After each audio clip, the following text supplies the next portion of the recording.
आज मैं सूर्य ग्रहण के बारे में चर्चा करने के लिए उपस्थित हुआ हूं।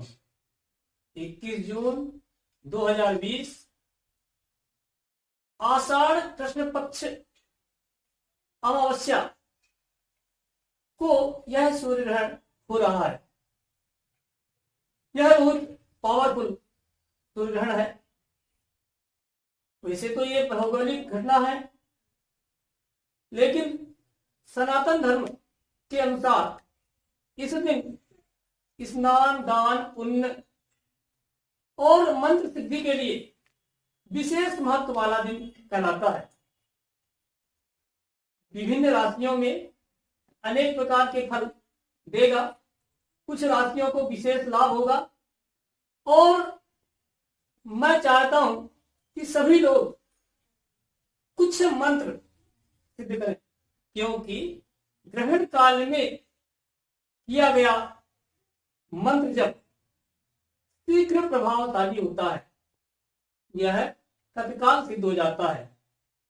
अपनी इच्छा अनुसार आप कोई भी मंत्र सिद्ध कर सकते हैं। मैं यहां 3 मंत्र दूंगा, चर्चा करेंगे आगे। इसके पहले विभिन्न राशियों में क्या होने वाला है ये बता दूं। यह प्रातः 10:30 काशी पंचांग के अनुसार बता रहा हूं, 10:30 से प्रारंभ होगा और 2:04 पर इसका मोक्ष, 12:17 पर यह मध्य है। चूड़ामणि योग, त्रिग्रही योग, मिथुन राशि में सूर्य प्रवेश कर गए हैं और राहु बुध पहले से ही विराजमान है। तापित योग भी है, जड़ योग है और सामने धन राशि में केतु है। निश्चित रूप से यह देश के लिए हानिकारक है। आर्थिक मंदी, व्यापार में नुकसान, आंतरिक कलह, धन का नुकसान, युद्ध जैसे वातावरण बनेगा। और राहु सूर्य साथ में है, संक्रामकता फैलेगी। अब ये वैसे भी अपने यहाँ संक्रमण का काल चल रहा है, कोरोना वायरस फैला हुआ है, तो ऐसी स्थिति में इस ग्रहण के बाद कोरोना वायरस भी फैलेगा। और जैसा कि मैंने पहले ही बताया, सितंबर तक तो ये रहेगा ही, क्योंकि सितंबर में राहु अपनी राशि परिवर्तन करेंगे और शनि भी 29 सितंबर को राशि परिवर्तन करेंगे। आइए देख लेते हैं एक नजर प्रत्येक राशि के लिए क्या फल लेकर आ रहा है यह सूर्य ग्रहण, और इसके बाद मैं बता रहा हूं कि हम कौन सा मंत्र जप करें कि हमारे मनोनुकूल फल प्राप्त हो। मेष राशि के लिए यह तृतीय में गोचर करेगा। सूर्य पंचमेश है और तृतीय में रहेगा तो लाभ होगा। मेष राशि के लिए लाभ है, प्रत्येक कार्य में सफलता प्राप्त होगी। पराक्रम, परिश्रम से भाग्य का परिवर्तन होगा। एक छोटा सा उपाय, बंदरों को, लाल मुंह के बंदरों को गुड़ चना खिलाइए।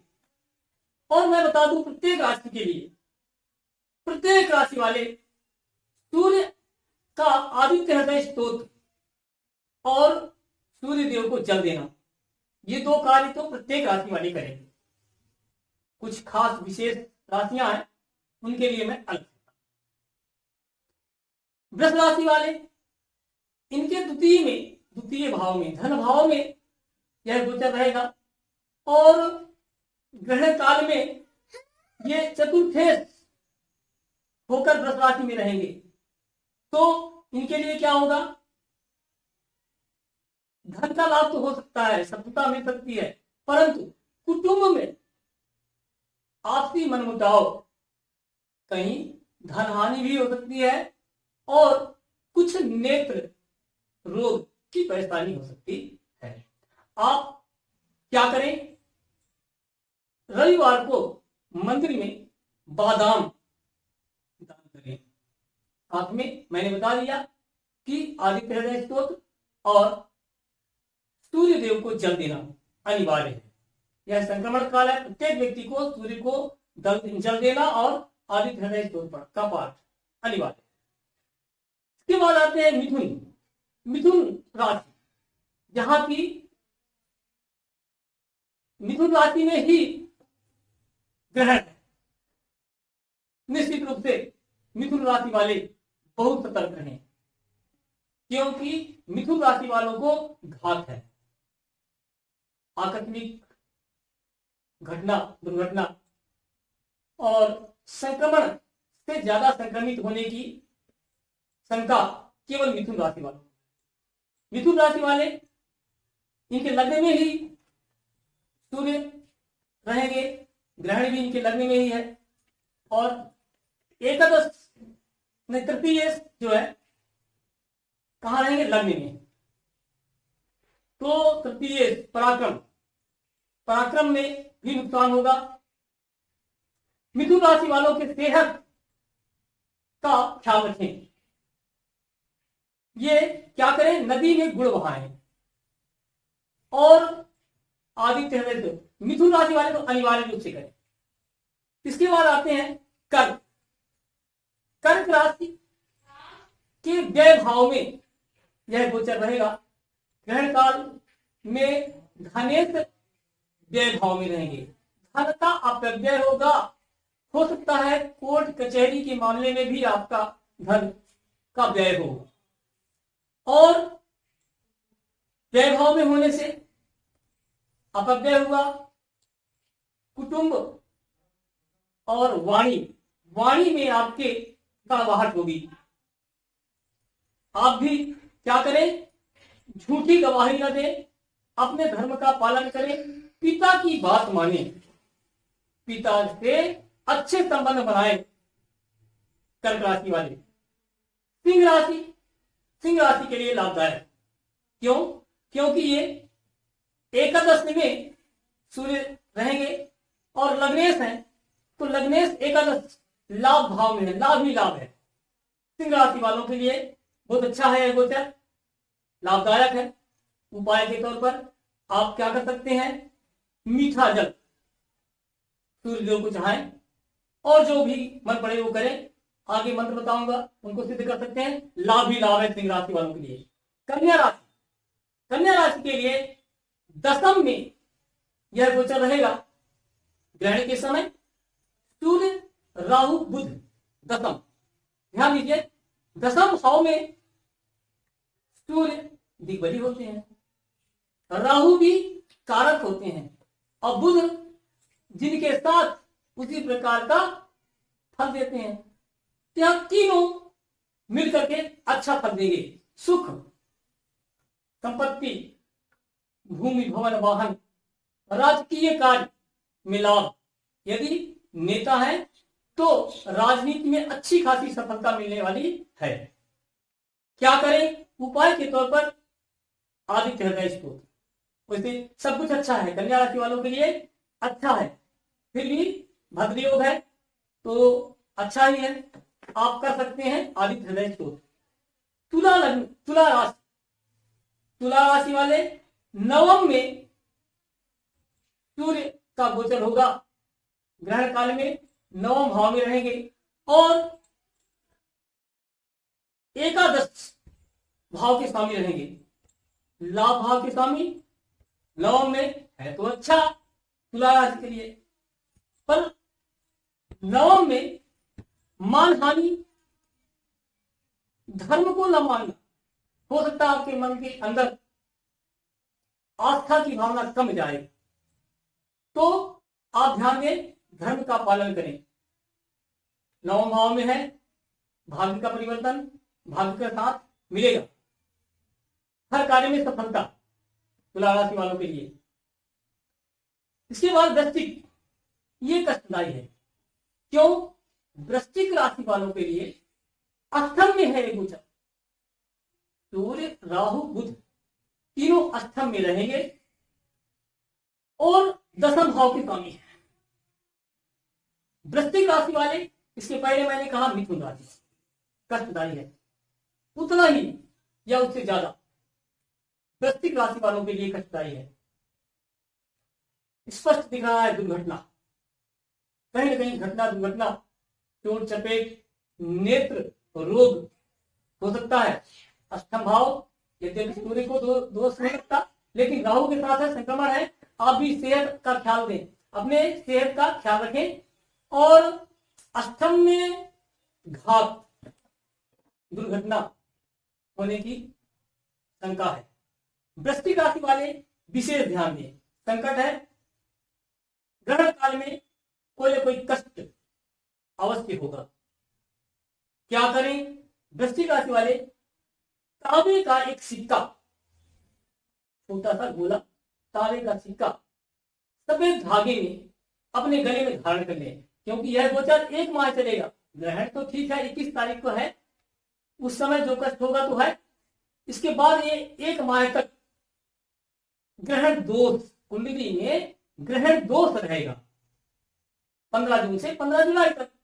तो आप वृश्चिक राशि वाले तो अवश्य रूप से आदित्य हृदय स्तोत्र का पाठ करें, सूर्य देव को जल दें और तांबे का एक सिक्का निश्चित रूप से पहन ले, ये मेरी बात मान ली। धनु राशि सप्तम में यह गोचर रहेगा और नौ भाव के स्वामी सप्तम में है, तो निश्चित रूप से धनु सप्तम में स्त्री भाव कहलाता है। स्त्री को कष्ट, मनमुटाव पत्नी से, और हो सकता है कुछ लड़ाई झगड़े की संभावना भी बन रही है। बाकी तो ठीक है, कार्यों में सफलता प्राप्त होगी, लेकिन केवल एक दाम्पत्य जीवन में कष्ट दिखाई दे रहा है। शेष सारी जगह सफलता ही सफलता है, व्यापार में लाभ हो सकता है।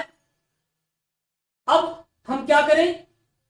रविवार को तांबे के 7 टुकड़े, छोटे बड़े कैसे भी हो, तांबे के टुकड़े हो, और नदी में आप प्रवाहित करें। साथ ही आदित्य हृदय स्तोत्र का पाठ करें, सूर्य को जल दें। ये तीसरी राशि हो गई, मिथुन, वृश्चिक और ये धनु, तीनों के लिए विशेष कह रहा हूं। चौथी राशि आ रही है मकर। सप्तम में रहेंगे, 6वें भाव में सूर्य राहु बुध ग्रहण काल में, और अष्टम भाव के स्वामी, 6वें में विपरीत राजयोग, लेकिन है तो अष्टम के स्वामी, मृत्यु भाव के स्वामी है, और 6वें में रोग विपुर्य में जा रहे हैं। तो रोग ध्यान दीजिए, कोई पुराना रोग हो अगर, हो सकता है वो पुनः प्रभावित कर सकता है। शत्रु बढ़ेंगे, यद्यपि शत्रु पराजित हो जाएंगे, बढ़ने के बाद भी शत्रु पराजित होंगे। आप क्या करें? बंदरों को, लाल मुंह के बंदरों को गुड़ खिलाइए, गुड़ चना, और आदित्य हृदय स्तोत्र का पाठ, सूर्य देव को जल अवश्य दीजिए। इसके बाद आते हैं कुंभ राशि। पंचम में गोचर रहेगा ये, पंचम में सूर्य राहु बुध, और सप्तमेश होकर के पंचम में क्या होगा? सुख प्राप्त होगा। मकर राशि वालों के लिए ठीक है, पंचम में है सूर्य, तो कारक होते हैं यहां पर ज्ञान, शिक्षा, संतान, हर कार्य में सफलता, लाभ होगा, सुख प्राप्त होगा। मकर राशि वालों के लिए ठीक है यह गोचर, और यह ग्रहण काल में सुख प्राप्त होगा किसी प्रकार का। फिर भी आप क्या करें? रविवार का व्रत करें। क्यों? मकर राशि में शनि है, शनि की 7.5 भी चल रही है। यदि हम ग्रहण काल की बात कर रहे हैं तो ग्रहण में ठीक है, सुख प्राप्त होगा, हर कार्य में सफलता, लेकिन विलंब से। क्यों? शनि की 7.5 चल रही है। आप रविवार का व्रत करें। रविवार का व्रत सुबह सूर्योदय से 1 घंटे के अंदर सूर्य देव को जल चढ़ाएं, आदित्य हृदय स्तोत्र का पाठ करें, सभी कार्य पूर्ण होंगे मकर राशि वालों के। कुंभ राशि, कुंभ राशि में, कुंभ राशि तो बता दिया है ना। अब मीन राशि, तो मीन राशि के लिए मैंने शायद मकर कह दिया, वो जो कुंभ है, इसके पहले मकर बता दिया, कुंभ राशि के लिए बताया। अब मीन राशि के लिए है। मीन राशि में यह गोचर चतुर्थ भाव में रहेगा। सूर्य, राहु, बुध चतुर्थ भाव में रहेंगे और दशम में केतु रहेगा। तो क्या होगा? चतुर्थ भाव सुख भाव कहलाता है। तो सुखों में कमी, व्यर्थ की चिंता, घर में आपस में कलह हो सकता है। ग्रहण के समय कोई ना कोई व्यथा होगी, कोई ना कोई व्यर्थ की चिंता, आपसी मनमुटाव। क्या करें? मीन राशि वाले कुत्ता और गाय की सेवा करें और आदित्य हृदय स्तोत्र का पाठ करें। मेरे हिसाब में मिथुन, कर्क, वृश्चिक, धनु, मकर, मीन इन राशियों को ज्यादा लाभ नहीं है। अधिकतम लाभ है मेष, वृष, सिंह, कन्या, तुला और कुंभ। इन राशियों को श्रेष्ठ फल प्रदान कर रहे हैं ग्रहण काल। अब आते हैं कि हम क्या करें। मैंने जो उपाय बताया उसके अलावा कुछ मंत्र बता रहा हूं, ध्यान दीजिए, नोट कर लीजिए। यद्यपि हो सकता है मैं डिस्क्रिप्शन में ये मंत्र लिख दूं। आइए, लक्ष्मी, लक्ष्मी की जरूरत सब। लक्ष्मी आती है और चली जाती है, खूब कमाते हैं और खर्च हो जाता है। क्यों? लक्ष्मी स्थायी हो जाए हमारे घर में तो कहना ही क्या। फिर क्या करें? ग्रहण काल में जो मंत्र सिद्ध करेंगे वो तत्काल सिद्ध हो जाता है। एक मंत्र बता रहा हूं, नोट कर लीजिए, कुछ नहीं करना। ग्रहण काल में इसीलिए मंत्र सिद्ध हो जाते हैं क्योंकि इनमें ज्यादा शुचिता की आवश्यकता नहीं होती, ना ज्यादा सामग्री की आवश्यकता होती। केवल आप स्नान करके एक लोटा जल लेकर बैठ जाएं और हाथ में जल रखें और संकल्प करें, मैं अपना नाम, पिता का नाम और तिथि, अमुक कार्य के लिए जो कार्य हो उस कार्य के लिए इस मंत्र का जो मंत्र हो वो मंत्र बोलकर जप कर रहा हूं। ग्रहण काल में आप 108 बार कर लिए तो वो मंत्र सिद्ध हो गया, आपका कार्य होगा। स्थायी लक्ष्मी प्राप्ति के लिए मंत्र नोट कीजिए।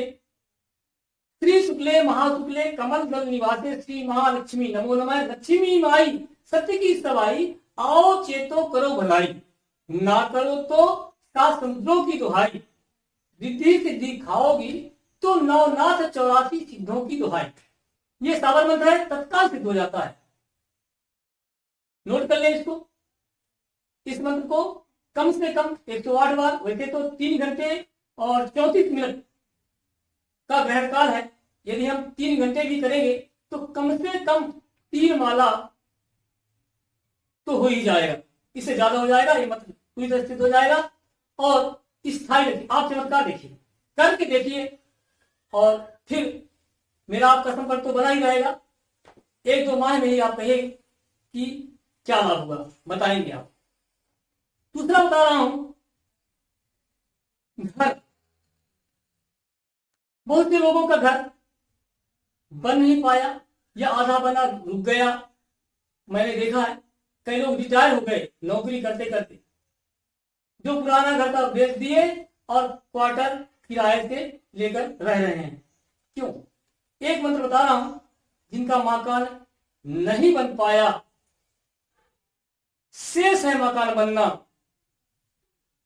अद्वितीय मंत्र बता रहा हूं, अपने गुरुदेव का दिया मंत्र बता रहा हूं, कहीं लिखा नहीं मिलेगा। ओम ह्रीम ह्रीम ह्रीम धरणी धरे धरे ह्रीम ह्रीम ह्रीम ओम। नोट कर ले, 3 बार ह्रीम है। ओम ह्रीम ह्रीम ह्रीम धरणी धरे धरे ह्रीम ह्रीम ह्रीम ओम। इस मंत्र को आप ग्रहण काल में कीजिए तो 3 माह के अंदर आपका घर बनना प्रारंभ हो जाएगा। अब आते हैं सरकारी नौकरी के लिए। बहुत लोग बेरोजगार हैं। ये ग्रहण काल में अवश्य रूप से आदित्य हृदय स्तोत्र का पाठ करें। कैसे? संकल्प लेकर। हम संकल्प बता दिया हूं, हाथ में पानी लें और उसी प्रकार संकल्प करें, पानी को छोड़ दें। मैं अपना नाम, पिता का नाम, तिथि और मंत्र, अमुक कार्य इस कार्य के लिए कर रहा हूं और उस जल को छोड़ दें। और इसके बाद आदित्य हृदय स्तोत्र का पाठ करें, जितना अधिक से अधिक हो सके। ग्रहण काल 3 घंटे 34 मिनट का है, तो 2-4 बार 6 बार तो हो ही जाएगा। 3 माह के अंदर ये भी आदित्य हृदय स्तोत्र का पाठ करें, सरकारी नौकरी के चांस मिल जाएंगे, निश्चित रूप से अवसर प्राप्त होंगे। एक समस्या आ रही है, विवाह। मैंने कहा था मंत्र तंत्र यंत्र सिद्ध करने के लिए यह विशेष दिन है। विवाह के लिए गौरी यंत्र बनाएं, गौरी यंत्र बनाकर उसको सिद्ध करें और गले में धारण कर लें। यह भी 3 माह के अंदर विवाह का प्रस्ताव आ जाएगा, यह विवाह हो जाएगा। इस तरह से मैंने आपको बताया मंत्रों को सिद्ध करने के लिए कुछ यंत्र बना सकते हैं, ढेर सारे यंत्र हैं। और जो आपके मन हो, जो भी हो, ग्रहण काल में अवश्य रूप से आप स्नान, दान, पुण्य, मंत्र तंत्र यंत्र सिद्ध करने का इससे शुभ अवसर बड़े बड़े ऋषि मुनि ज्ञानी जन इस समय का इंतजार करते हैं। जैसे ही ये समय आता है इसका सदुपयोग करते हैं। सनातन धर्म के हिसाब से ये बहुत अच्छा समय है। यद्यपि भौगोलिक दृष्टिकोण से एक घटना है, देश के लिए ये अच्छा नहीं है। अब चलते हैं